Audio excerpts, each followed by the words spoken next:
Hi, I hope to share with you today a method to help you get back to sleep when your mind is racing.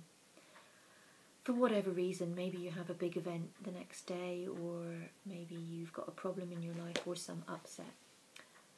It's very simple. You start counting backwards from number 99 to number 1, but on each of the numbers you visualise something mad, or you let an object that's mad just come to you. For example, you may start with number 99, pink elephant. You don't know where that came from. You've certainly heard of that in the world, but try not to think about it too much. 98 might be a tranquil lake. 97 might be a pair of remote-controlled scissors. Again, a mad idea which may get you thinking, but just observe that you've gone back to thinking and remember to go back to the next number and carry on with the technique. If you should lose track of what number you're on, that's good, because that means you're falling to sleep. Just go back to the last number you remember, or number 99 again. Or if you get to number 1 and it hasn't worked, again, just go back to number 99.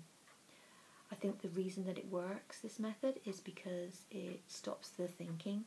It takes you from thinking mode into sleep mode quite naturally. The brain gets the idea that you're not going to think about anything, and it switches off and allows you to sleep. Try not to have any take on the method. If you find it doesn't work, then try not to start thinking, oh, poor me, or how annoying that it doesn't work, because this is very ego-based and involves a degree of specialness. Just carry on trying the technique, or let thoughts like that go. Or if it's greatly successful and the next day you wake up thinking that you've got a fantastic method for yourself, then just let those ideas go, because quite often, I'm sure you've experienced in the past, it won't work for you the next time once ego's involved and specialness. I do have many other techniques that I would like to share with you. I have a technique to help with guilt when you're feeling guilty about something you've inadvertently done. It can stop you feeling so awful and take some of that horrible feeling away.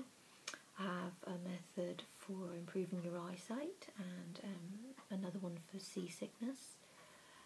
Also for panic attacks. I used to suffer from panic attacks, and maybe I still do. I don't know who I am anymore. I have no take on that. But I do know that I have something at least that is a tried and tested method to help if I should experience a panic attack. I think this method also works because it's more a degree of asking for the solution in the world. I think the reason that your thinking goes crazy as we drop off to sleep is that we're very used to thinking problems through, or thinking what it is we need to do the next day. But what seems to work in the world now is to ask for solutions. So maybe by trying this technique you will find the next morning that the answer just comes to you quite naturally, or with very little thinking, or you suddenly think of what it is you have forgotten that you need to do that day or take with you for that event. All of this, it's just about observing yourself and learning more about yourself, and how you can remove ego and ask for solutions rather than believe that you personally have to solve everything in the world, including falling off to sleep. Please give me some feedback, because I would love to hear from you, and I really wish you a very good night's sleep, and thank you very much for listening to me. Goodbye.